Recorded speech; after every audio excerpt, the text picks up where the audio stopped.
morning. Today we are embarking on a top secret mission across state lines to a farm in the greater Vincennes, Indiana area. I know a lot of names are probably popping to mind right now. Alex Roosh, maybe Reese Ivers, but no, this is not a social media / YouTube adventure. The sole purpose of this trip is to look at a lightly used piece of machinery that I am personally considering buying to enhance our farming operation. From our homestead, it's about a 2-hour drive to get where we're going. And I can tell you one thing for certain, this is not a top-down, windows open type of drive. Dreary weather out here. I would say that we are officially in oil country. This would drive me nuts out here unless I own these wells. I complain about having to farm around a couple wells here and there. Some of these farms have 15+ wells in a quarter section. I'm actually genuinely curious if there's any oil well experts in the comment section. We're north of Casey, Illinois, probably 5 to 10 miles. Do you have any idea what one of these pump jacks is producing a day? Are they making a barrel or two a day or a week, or how often? I would venture to say that it's a love-hate relationship for the farmers. They probably love those wells if they have the oil rights. They probably hate them if they're just the ones farming around them. I wouldn't admit this to my wife. I actually do enjoy driving to new places. It's nice to escape my own little bubble and travel across the heartland and just see what's out here. There's so many different farms that are infinitely variable that I find it fascinating to kind of witness what's going on in different parts of farm country. Like right now, south of Martinsville, Illinois, the land is pretty flat, though the ground definitely looks to be more of a clay, a lower quality soil on paper than what we're farming up in central Illinois where I live. That's not to say that they cannot produce tremendous yields, because if it rains, they can compete with the best of them down here. Don't see many traces of tile. What you do see though is a ton of surface drainage work. A lot of trenches and ditches cut out into fields because they're so big and flat. That's just kind of the most efficient way to drain them. After you drive around the countryside, one thing's for certain. Soil type, topography, and farming practices may differ slightly. At the end of the day, we are all doing our best to feed and fuel the world in the most efficient way possible, and hopefully in the process, provide a living for our family. Alrighty folks, we've reached the end of the line. This brand new Dollar General in Hudsonville, Illinois. I thought this was a fitting place for our journey to end because I have a Dollar General-esque budget.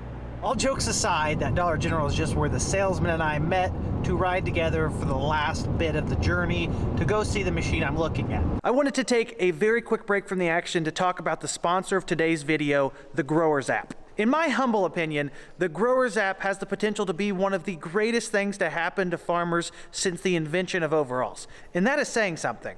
I, for one, have grown tired of the cat and mouse game that is pricing chemicals every single off season, and I'm sure there's many other farmers out there who feel the same. After jumping through the hoops of contacting every single supplier in your Rolodex and presumably still missing a bunch of viable options in the process, farmers are left to translate the varying active ingredients from different price sheets to attempt to make the best financial and logistical decision for the next growing season. This, my friends, is where the Growers app comes into the conversation. It streamlines this entire process, saving farmers from tedious, repetitive phone conversations and simplifying the organizational nightmare that is an overabundance of misaligned and untranslated price sheets. The Growers app is a free platform for farmers to request pricing on inputs from multiple retailers, compare quotes, choose which to accept and purchase, all from one single online location. It gives farmers a place to store, manage, and organize their input pricing and product information in a smooth and streamlined fashion. When requesting input prices, you can send the request to the local ag retailers that you already do business with,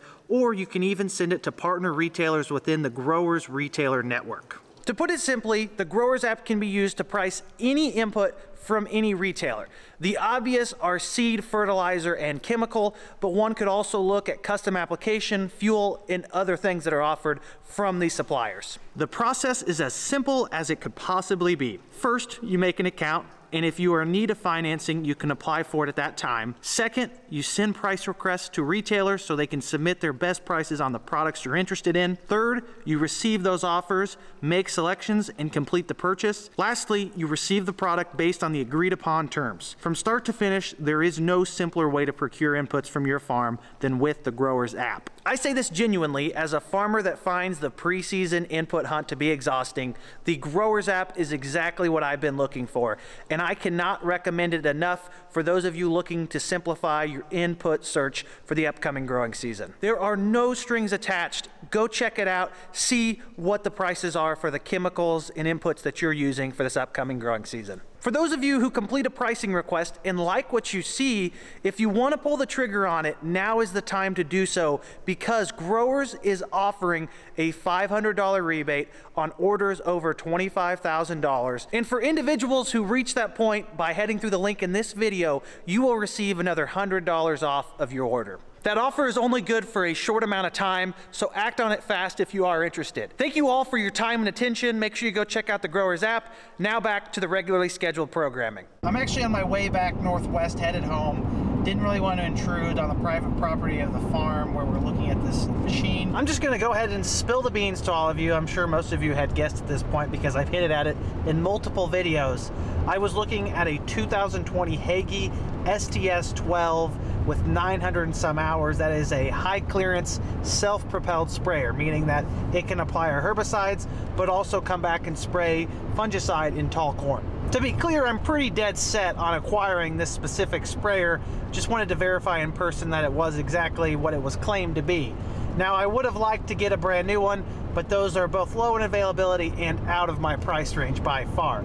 That being said, this machine is a very clear choice to improve our financial efficiency on the farm. The price for custom application of herbicides has slowly crept up. Cost of fungicide application in corn is already sky high, not to mention the savings in chemicals by applying them yourselves. It was a pretty obvious move to help our future by investing in something like this that should have a relative quick ROI or return on investment. And what I can't afford, I can kind of make back by doing some custom fungicide work, which is a more high margin pass, which has a better return to the operator. Regardless of all that, this was a pretty clean machine. Obviously it had the wear and tear of a sprayer that had been lightly used, could have been in much worse shape, so I think I'm going to have a pretty good time with it, assuming that their replacement Hagie, which is due in mid-March, comes in time. Of course, that is a big if, because it may not show up, so I'm going to have to put some kind of contingency plan in place. If we get pushed back into May, I may have to have an alternate herbicide plan ready to go if we don't get a chance to put down some of our residual products up front. Or we may just have to resort to outsourcing another custom pass while we wait on our machine to become ready. I could not have picked a more perfect day to make this road trip. This is the type of weather where you feel just fine doing nothing. Although this isn't nothing, but it's kind of nothing, in a sense. Jeez Louise, look how many oil wells are out in this field. That's what I was talking about earlier. That'd be a headache to farm. On top of the fact that I already wasted about 85% of my workday, the weather isn't super conducive to doing anything productive outside. Which means I might as well just hop in the barn and show you guys some hard numbers that are going through my brain on why a sprayer is the right choice for our farm. $75,000. Can anyone guess what that amount is representative of? No, it's not the price of that Hagie. It's much more than that, unfortunately. Also, no, that's not the government subsidy check we get in the mail every month. If it is, it's been lost in the mail. $75,000 is how much our farm is slated to pay for custom application for the 2023 crop year. That number only includes our corn and soybean chemical programs, which entails 1 ground rig application of corn herbicide, 1 aerial application of corn fungicide, and 3 ground rig applications on our soybean crop, 2 of which are herbicide, 1 of which is fungicide and insecticide. $75,000 is a pretty big dollar amount to have that done, and it does not even include our nitrogen we have side dressed. That dollar figure alone would pretty much make the sprayer payment on the Hagie I looked at. On top of our savings from custom application fees, I also project that we will most likely save about $25,000 on our chemical program across the farm by servicing our own herbicides. Essentially, this just means that we get a more competitive price because we are applying our own chemical, whether or not we mix it ourselves or hot load at the retailer into our own tanker, meaning we're gonna save even more on the chemical side of the equation than if we had all the products custom applied. Ultimately, this sums up to $100,000 in gross savings across our farm. I'm gonna pump the brakes real quick and just tell you all, just because you own something does not mean that it is free to operate. We aren't just gonna have $100,000 more in our bank account every year because we have our own sprayer. There are fixed and variable costs associated with owning and operating your own machinery like a sprayer. These are calculations you have to do for your own farm to see if that addition makes sense. In the case of a self-propelled high clearance sprayer, we are looking at the cost of owning the sprayer depreciation-wise, fuel, labor, and equipment for a tanker or tender trailer to move the product from the retailer to the sprayer. One also has to consider added insurance premiums for liability's sake because it is kind of risky having a sprayer. And there are miscellaneous costs associated like having a license or putting new spray tips on your boom, a variety of things. I estimate that at the end of the day, our true cost savings on this project will probably be $30,000 to $40,000 total. I estimate that we're gonna have 50 to 60, maybe 70 in this sprayer per year when it's all said and done. Now that is true cost, meaning I'm only accounting for depreciation when it's running in the field. I'm not counting our true financial obligation every year or cash flow because I'm personally buying this and going to be financing this machine. It's going to cost me more per year than it's depreciating. However, the overall financial efficiency of our farm is more accurately gauged by looking at the hard numbers of depreciation, fuel, labor, all of those things together, not just what you owe every year on the sprayer. I'm sure those of you who are more familiar with sprayers and farm economics are probably wondering, why exactly do I need a high clearance Hagie sprayer versus just your run-of-the-mill Rogator, John Deere sprayer, or even a Case, which Case was never an option, but you get the point. The answer is pretty straightforward. Of the $75,000 in custom application fees, nearly $30,000 of that is for custom corn fungicide aerial application by an airplane. This operation right here is the lion's share of where we are going to be saving money with this Hagie. The corn fungicide part of the equation is actually a twofold consideration. Of course, we can save a boatload of money on our own farm. However, we can cover a pretty substantial amount of ground, or we plan to, with this sprayer. And I'm optimistic that this summer, I'll be able to hop in the cab, spend a couple extra weeks off our farm, working on other farmers' operations, custom applying corn fungicide for a very good return. This added cash influx to this plan really helps me be able to justify adding this machine to our operation because I am taking the financial responsibility on myself, and just maybe I can earn a few extra dollars to buy my son another pair of tennis shoes or put a little bit more food on the table for my family. And to be completely honest with all of you watching, I'm getting tired of watching other people do our work from a custom aspect that we could be doing ourselves and having a good ROI on our own acres. That's not to say that something can't go completely wrong and derail the profitability of this venture for myself. Feel free to comment down below and poke holes in these ideas. I really do appreciate all of the feedback you guys give me in the comment section. That's kind of my thinking on this investment, and I'm optimistic that it'll be a good addition to our farm. I warned you guys that it was too muddy to take that gator out last week and map those fields, but you were just persistent that we needed to go get some of it done. Now look at it. It's filthy dirty. I expect some of you to show up here and watch this for me, because this was totally on you and it was not my decision at all. It's not exactly getting any drier either, so it may be a while before we get to finish that project up. That's perfectly fine though, because it was so dry this fall that we had some concerns that if we didn't get some supplemental moisture this winter, we'd be going into next spring without a saturated soil profile. It's not something you really think about. Prolonged periods of dry weather create longer term issues of your plant's inability to get their roots into areas with plenty of H2O. This happens a lot of times. We have a dry fall, and if we don't get replenished going into the next growing season, we can really pay that price next summer when we're hurting for a rain. People tend to only consider what's going on in the top 6 to 12 inches of the ground because that's what you directly see. However, there are things going on 3, 4, or 5 foot in the ground that you're not really thinking about that actually have significant impact on your growing crops. This is for you, train guy.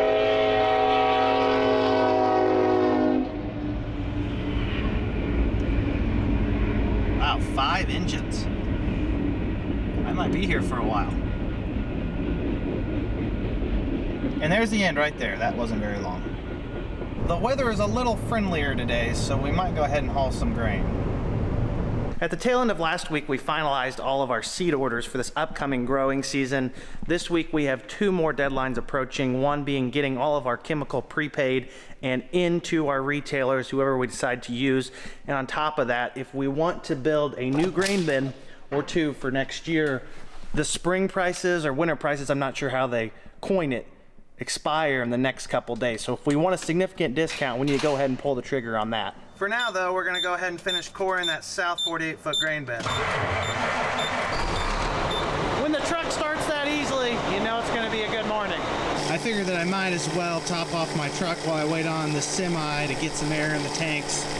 I've come to the realization that ever since my dad got that 3-liter Duramax diesel pickup truck, this road diesel fuel tank has lasted a fraction of how long it used to when it was just me running off of it. He goes through more fuel in a week than I probably do in 3. He gets a lot better mileage than I do. But he does drive a lot more than I do. I pretty much do most of my driving from home to the farm and back. He drives a circle around here 1,000,000 times a day. There goes Mama Cat back to the house. It's time for your daily dose of kitten. Meow. God. What in the world?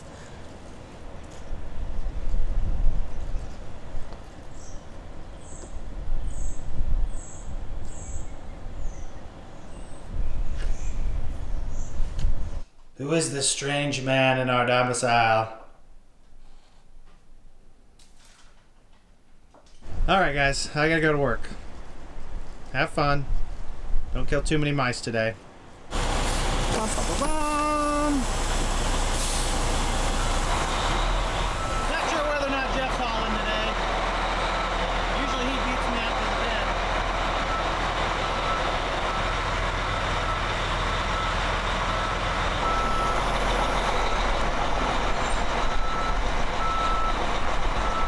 Probably a little soft in the yard.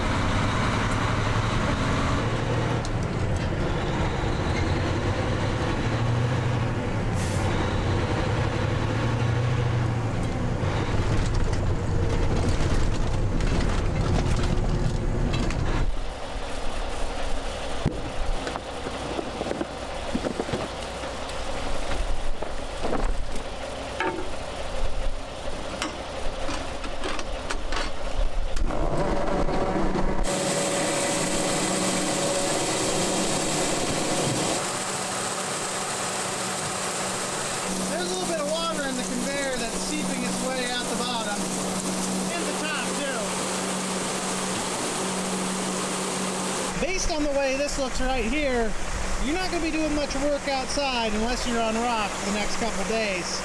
The ground is getting nice and muddy. Grain prices have not really moved that much since my last update. Locally, cash corn and soybeans are sitting at about $6.50 and $15 respectively speaking.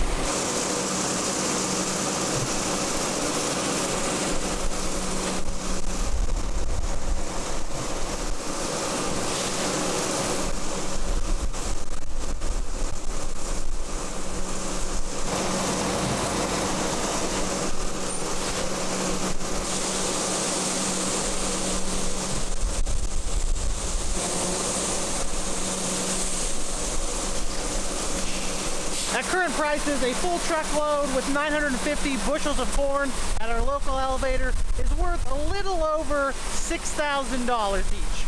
Keep in mind, that is not net profit per load. That is just the gross dollar amount that this corn, if you sold it today over the scales, is worth. We don't really have a fixed marketing strategy.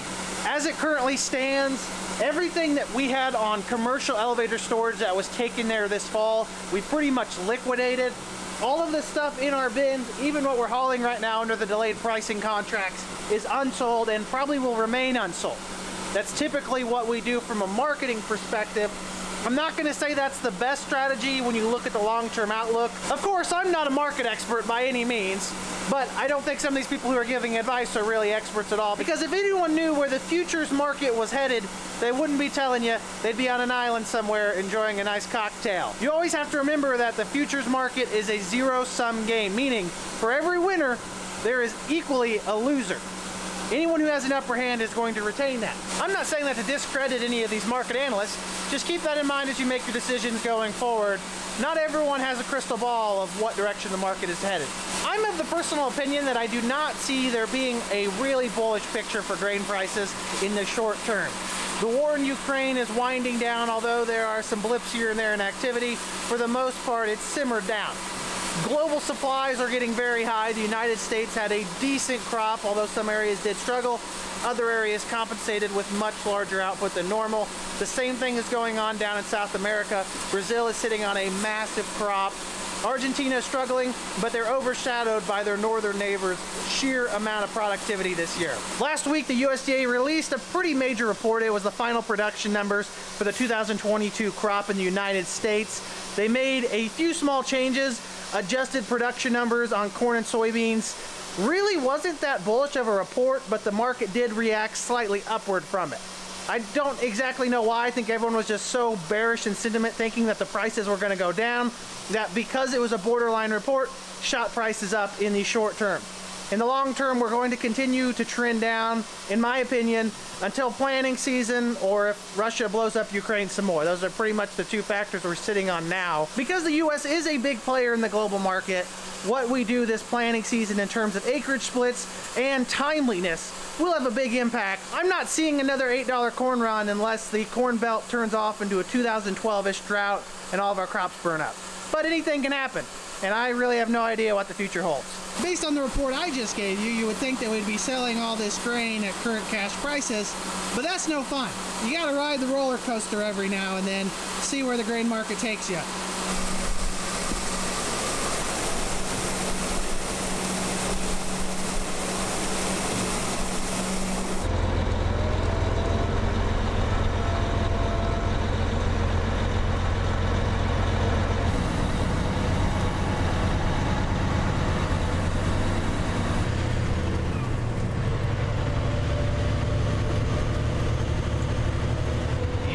Our stop, same one we've been hauling to for the last couple of weeks.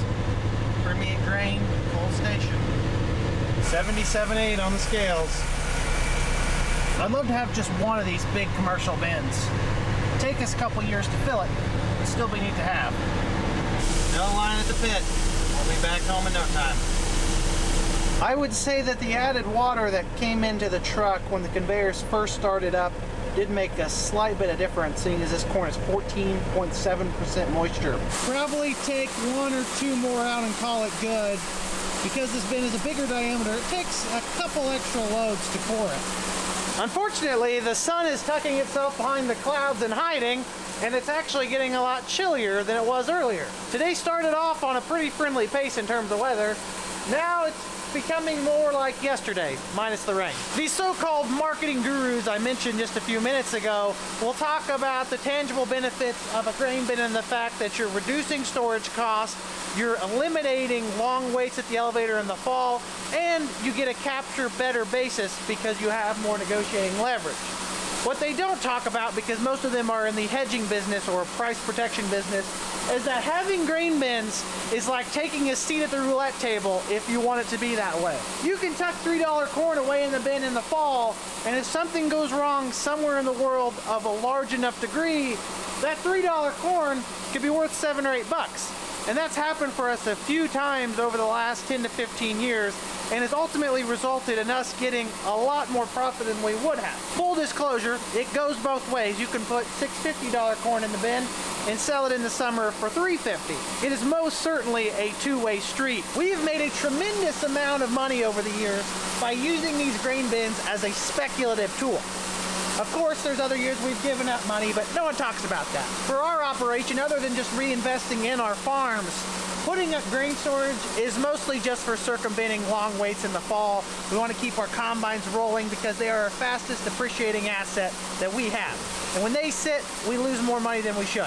That, and when the combines stop in the fall, my dad gets kind of grumpy. We don't like a grumpy Marty, so we need to build more bins. And like I said, we are on the clock, so if we want to put them up this spring, summer, for next fall to get good discounts, we gotta maybe sign the papers this week. On the road again. I was just about to say that I'm the only person hauling today in Coles County, but then two other trucks showed up. Oh, would you look at who decided to show up to work today? Jeff. One thing that we will need to urgently think about for this next growing season, since we are acquiring a sprayer, is that we are going to need a Tinder or tanker trailer. I am leaning towards the tanker route, and we're just going to get hot loads at a retailer. We would probably save a marginally larger amount of money by mixing our own chemical here, but I'm going to be operating the sprayer. I'm not sure who's going to be tendering for me, nor if it's someone I want to be mixing chemicals. I'd rather just have the retailer do it for a little bit more profit on their end. My chemicals cost a tiny bit more, and know that my blend in the tank is right. That, and it's going to be our first year with the sprayer for a very long time, before my lifetime since we've used one. So I think I might want to take baby steps. If at some point in the future we do want to mix our own, we can definitely think about that. This first year though, it is going to be about hammering out the logistical efficiencies of operating a sprayer. I'm not expecting it to be tremendously difficult, but slow steps are typically the most reliable steps. Gonna need some rock before too long in this drive. This will be my last load of the morning. I just dropped my third load of the day off at the elevator, and the rain has picked up quite a bit, so I'm probably just going to run my truck in, put it in the barn, and see how the weather unfolds in the afternoon. Jeff and I have actually made some really good progress when I'm not busy with other meetings. We're still set up to that south 48-foot bin. Until the ground firms up, that's probably where we'll be. We've got the one main bin site at the home farm, and then 3 or 4 satellite bin sites, which don't really have solid foundation underneath. The lots don't have very much rock, so until it dries up or freezes, we're gonna be sitting there at Jeff's house hauling. Oh yes, that looks like quitting time to me. This weather feels less like winter weather and more like fall weather. Maybe Mother Nature is just a little confused right now. Days like today are where you really find yourself daydreaming about the upcoming spring and the growing season, the warm weather, and the action that's associated with it. It really is crazy how fast time flies. We're already pushing up against the tail end of January. Before you know it, we'll be dragging all of our planting equipment out of the barn and getting it ready to go. That being said, for those of you who are loyal and are still here at this point in this relatively boring video, I do want to kind of just completely spill the beans on everything we've upgraded for this upcoming growing season as of right now. So by being here, you're getting the privy on some interesting information. Of course, we have the field cultivator that's already in the shed over there. We need to take the trade-in off of our lot and take it into the local John Deere dealership because they technically own it now. They don't seem to be in too much of a hurry to get their hands on it, which is unusual. We've got that 2020 Hagee. We're gonna play that by ear depending on whether or not the farmer's replacement comes in, determines when we will get our hands on that machine. We have a new John Deere DB60 planter coming in to plant soybeans. It is a 36 row on 20-inch spacing, so a little bit wider. I'll talk more about that decision in a future video when we do get our hands on that planter. It is scheduled right now for mid-February, so it's looking like we have a pretty solid chance of getting that for this upcoming growing season. After spending a tiny bit of time in the seat of that 8R370, my dad has been kicking around the idea of possibly trading his 8310R for a new planter tractor on his side of the operation. I'm not sure whether or not anything will come to fruition. It's definitely a warming thought to have the luxuries that these new tractors have, but at the end of the day, it's not something that we necessarily need. And last but not least, and you guys are gonna love this, we have a brand new C12F 12-row folding corn head on the books. It's supposed to show up here in the next couple of months. Obviously, we won't need it until August, maybe September. So not super pressing that we get our hands on that. Not sure if we've actually signed any papers. We have made a verbal agreement, which is worth its weight in gold, really. If we agree with something with our dealership, they're not gonna screw us out of it, or at least I'd hope they wouldn't at this point with as much business as we tend to direct their way. So we have a pretty robust lineup of additions. You guys are all gonna be thrilled about the 12-row folding corn head, and hopefully get off my back in the comment section this fall about us having a 12-row on the 780 as opposed to an 8-row like the last few years. I'm not gonna elaborate on those upgrades too much. When we do get our hands on each individual piece of equipment, I'll probably talk in length about them. You guys all know that I have no problems talking for extended periods of time with very little to say. That's just what I'm good at. So I do think I'm gonna end it here. I don't wanna drag this video on for any longer. Nothing terribly exciting going on still, late January. Do look for me at the National Farm Machinery Show. I'll probably wear this hat, and I got a scar on my nose, so those are two good indicators for what I look like. As always, I greatly appreciate every single one of you tuning in and continuing to support the channel. Your viewership means the world to me. Until I see you all in the next video, make sure you like the video if you enjoyed it, subscribe if you want to see more, and comment down below if you have any questions. You know I love to talk about farming. Have a great day, everyone. Peace!